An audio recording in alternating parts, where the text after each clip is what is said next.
Have you ever noticed that when you change, the world around you starts to change as well? The people, the conversations, the events, and the results that you observe. This is the subject of today's episode. Welcome to the High Performance Consciousness Podcast. My name is Matthew Paddy, and again, I will be your host for today's show. And I do call it a show because let's show up and absorb this information, absorb this wisdom. And as you absorb it and begin to learn it and understand it and then apply it, your life takes on a completely different hue, a different vibration, and a different trajectory and destiny. So let's dive into today's conversation. And this is off the back of a recent post that I put on social media, which essentially is, have you ever noticed that when you change, other people start to take notice? The key here is the smart ones will ask you how you did it. How many times have you observed change in another, whether it's in a family member, a friend, a colleague, maybe even a peer in your niche or your industry? Have you asked them how they did it? Or did you internalize the process and think, I'm not going to ask, because if I ask, it reveals that I do not currently know how to on my own, because my life and its results currently are a reflection of the depth of understanding on how to change.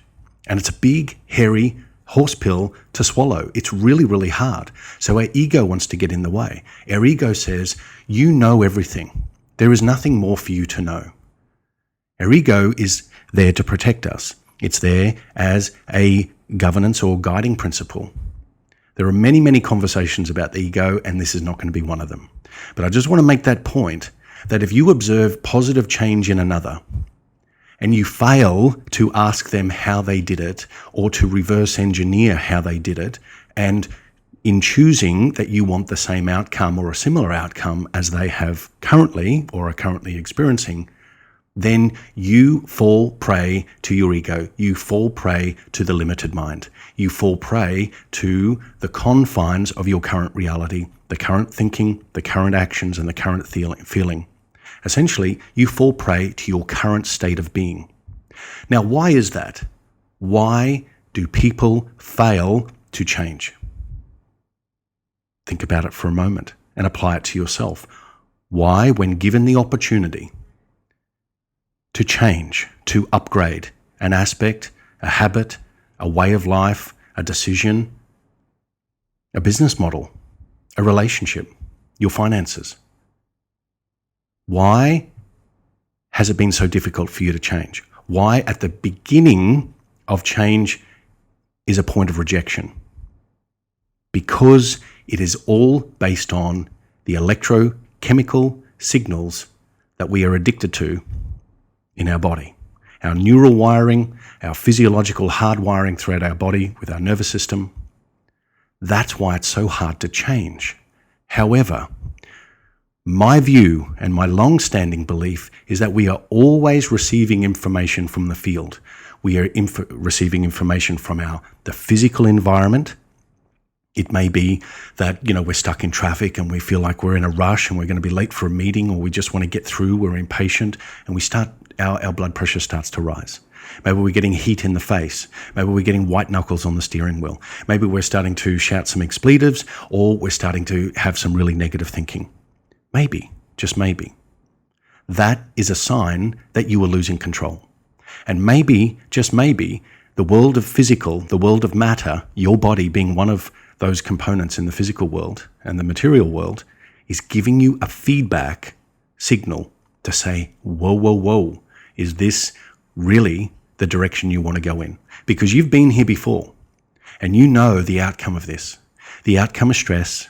The outcome is anxiety. The outcome is frustration. The outcome is worry. Whatever it may be, I'm going to be late. I'm not going to be on time. Or I wish people would get out of my way. Or I have low tolerance. Or, impatience, essentially. And therefore we're judging the external environment. So are we cognizant of change or the opportunity to change in that moment? Maybe not. Maybe we have gone unconscious to the opportunity that always exists. The opportunity for change always exists. 24/7, 365, eternity. Always we can change. We can change at the flip of a coin, at the movement of one of the hands on a clock. At the click of a finger, we can change. We can choose to change. However, what stops most people from changing is the burn and the desire to change. Most people who fail to change fail to locate the burn, the desire for change initially. They overlook it. They see it as being all the symptoms in their life, essentially all the addictions in their life, their addictive habits, their addictive behavior, their addictive thinking, their addicted feelings, and addicted choices and decisions. They fail to see those as a recipe for change, as an opportunity for change. So the desire for change must be present for change to occur. It must be present. The powerful impulse for change comes when we marry the subconscious and the conscious mind. So when you have a subconscious desire for change, there will be a natural evolutionary shift, maybe over a day, a week, a month, a year, maybe over a few years, where you'll start to shift out of alignment with some people, out of alignment with some conversations, out of alignment with some, niche or territory that you operate in. But can you align it and marry it with your conscious mind, which is the will to choose that this change is by my hand and by my choice? And in doing so, you set yourself up at the beginning, you stack success, you stack the opportunity in your favor. Because now you have a burn and you are marrying the conscious mind and the subconscious mind. And you're saying, I'm aware that I am seeking change. And I'm aware that I'm seeking change from an understanding of what the subconscious does and how powerful it is. And if you've listened to hopefully a lot of my podcasts or others in this niche, you will understand the power of the subconscious mind. So to change must have the burn, you must marry the conscious and the subconscious mind. And now you must next make the choice to lean into the preferred change, the outcome that you want. And so most people get to that point, I desire change, I'm observing at a conscious and observing through my understanding of the power of the subconscious mind. And then I get to taking action. And maybe I'll watch some videos, maybe I'll listen to a podcast, maybe I'll read some books, maybe I'll go to a seminar, maybe I'll start to talk to people that have experienced the change that I'm seeking. And that's where it stops. That's where it stops. For most people, change stops at research. Change stops at the level of imagination. That's it. However, that's the biggest undercurrent and the biggest undertow that is holding you back. And worse still, when we go into research mode, we then go back to the 3 F's. We go back lovingly, openly, compassionately even, to our friends, our family, and fools. And we say, hey, this is what I'm going to do. This is what I feel I'm called to do. Why don't you come with me? Why don't we do it together? Maybe that's the spoken. The unspoken is, this is what I'm doing. I feel really excited by it. And you're looking for facial impressions. You're looking for responses, body language. You're looking for the words and the music between the notes in their words as to what they're saying and what they have not said that you fear that they are thinking, which is contrary to what you are. Again, you're undermining your desire for change because you are going back to the environment in which you are trying to change from or elevate from or evolve from. It doesn't mean that you're better than. It means that every single seed has its time. Every single seed has its time. Now, if you can get from the desire phase And you can marry the conscious and the subconscious mind in that desire. And then you can move forward, taking some action, whether it's reading, going to a webinar or a seminar, or starting to research. Even better still, speaking directly to people that have experienced the change and the desired outcome that you want for yourself. Then move forward and take the next step, which is, I am on a trajectory of change. I am on a trajectory of research and in acquiring new knowledge and installing new knowledge and understanding it and then applying it. I'm then embracing change at a physiological level.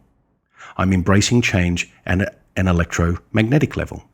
I'm embracing change through a neurological level because I'm learning new things. I'm requiring or recording new information through my conscious mind and impressing that on my subconscious. Now, the moment you turn and look back and you think, all the people that have taught me a certain way of living, all the people that have supported me, not supported me, all the people that through your perception of their role, of what they performed or did not perform and how well they did or did not play their role or their part in your life, if you look back and you want to bring as many people with you, you must understand that change occurs with the self. And in doing so, change is then and therefore observed by others through your change. Not by your words, through your actions. And through those actions, there is a vibratory exchange of new information. So I go back to the post that I referred to at the beginning of this episode. Have you noticed when people change that others take notice? The smart ones ask you how you did it. So whether you are wanting to double your income, whether it's you're wanting to, become an investor, maybe you're wanting to improve your health, maybe you're wanting to expand your consciousness, deepen your spiritual understanding of self. Ask the people that are in the place, our residents of that new environment, of that new terrain, of that new realm. Ask them the questions.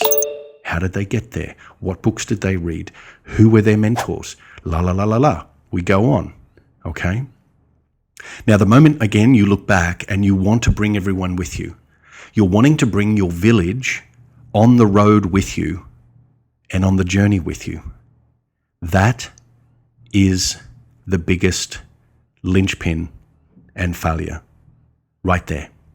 Because we love them, because we are addicted to that environment, because we spent and invested so much time, energy, emotion in that environment, the environment we are seeking to upgrade from and potentially within, you are letting yourself down.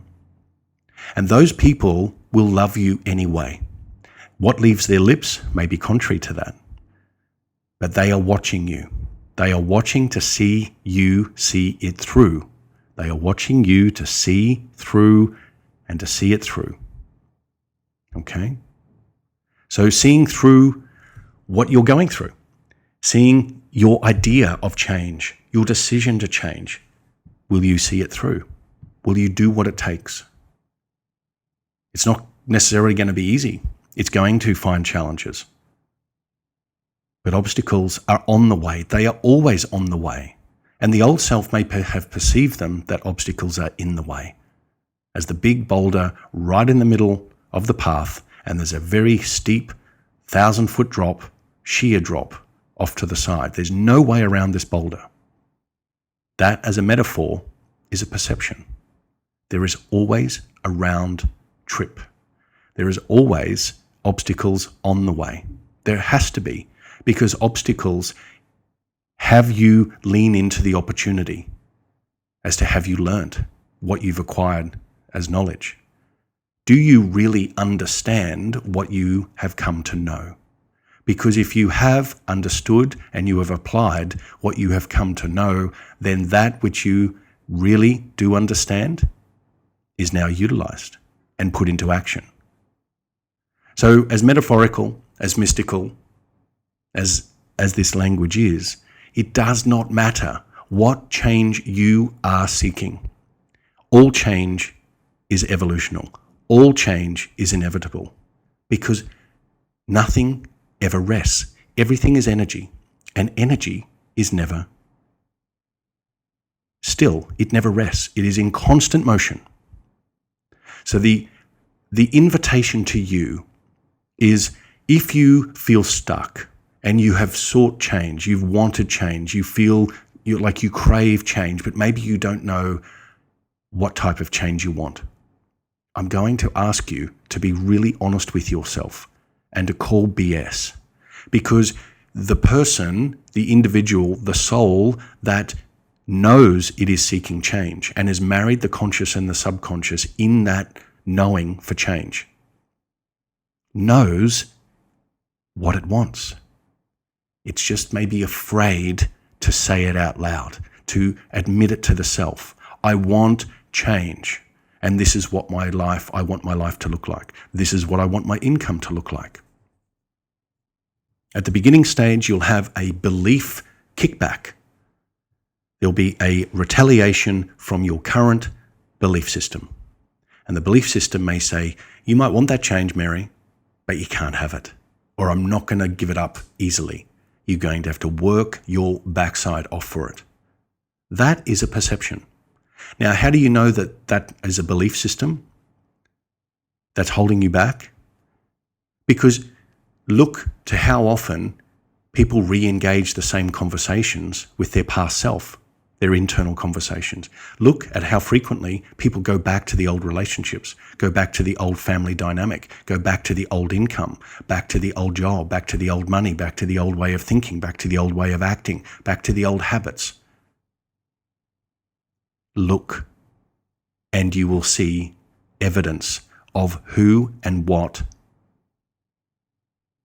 has been learnt, and who and what is leading you towards a destination that you prefer, and who and what is leading you through your own choice to a destination that is unpreferred, that is old.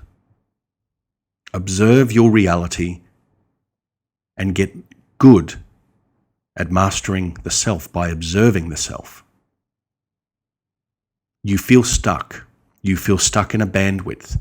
I am working really hard. I'm getting reasonable results, but I'm stuck. I just can't burn off this feeling, this weight of guilt, of shame, or maybe not being good enough, or maybe having regrets, maybe fear.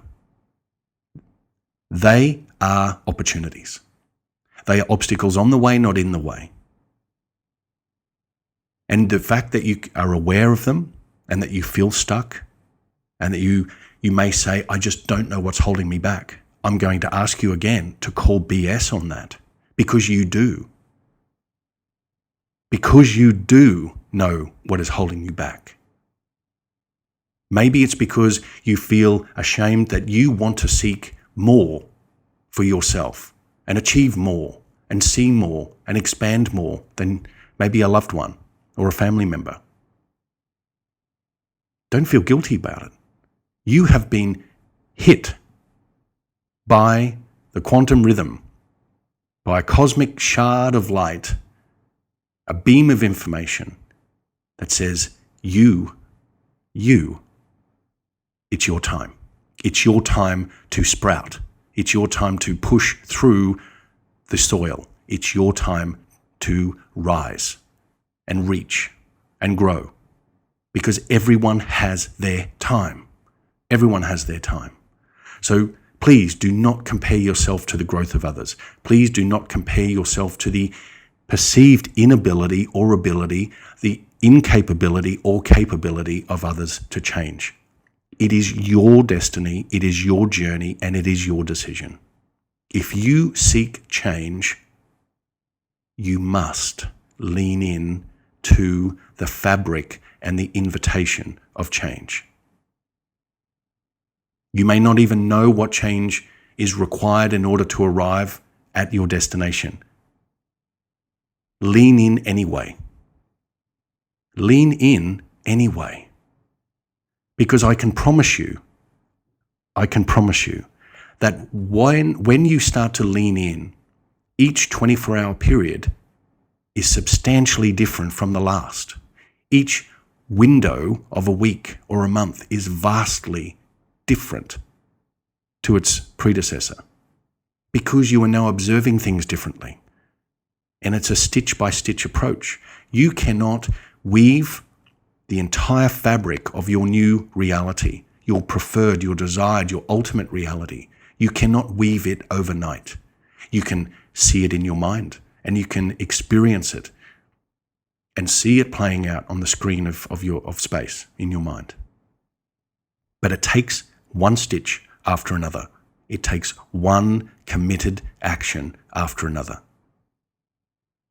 to produce the end result. And how you produce the end result, which is why a lot of people, when I ask them, what is it of all the times and all the experience and all the mentors and all the coaches that you've had, why now? And why me? And I'm speaking about me. Because they want the how. The how is being present. The how is in the now. The how is getting super, super clear on what you want and severing all the vestiges, cutting all the etheric cords, all the ties, energetically and biologically, and working towards that. It means cutting the past away, pruning the past away, little bit by little bit. The how is now. If you wait and you have impatience and you are living in a fantastical world, which is, I've always dreamt of something big and great for myself, but I've never braved up enough or felt courageous enough to pursue it. And I get only so far, and then things are introduced into my life, into my world that seem to pull me back as if they're proof that I shouldn't be doing it. That's the old self. That is your addictive nature at a neurological and a biological and a chemical level. That is your addictive nature. Bring it to the surface and make it conscious. Bring it out of the shadows and into the light and actually say, I can see evidence of my addictions through my behavior, through my habits, through my decisions, through my hot and cold, my lukewarm. I'm getting a little bit feisty for a reason. Show up and do the how. Do the how and remind yourself in this moment and the next moment and the next moment of what it is that you prefer and lean into that preference. If that preferred reality changes and it seems to look different from one week to the next, that's okay. But whatever you do, don't sit with the book of stuckness and believe that that is your library for life. That is one frame of reference. You may have been stuck for 1 year, 3 years, 8 years, 20 years. Maybe all of your life you felt stuck. Maybe you're listening to this and thinking, oh, you're hitting some chords. And if you've gotten this far into the episode and you're feeling the burn, keep going. Keep going. Because if you are listening and you are really hearing this at the level of your body, you are hearing this at the level of your soul, then you know it's right for you. And you know it's your time. Change is inevitable. Your stuckness is your resistance to change. Sit with it. Big love. From me here to wherever you are in the world, dream a better dream. See you in the field.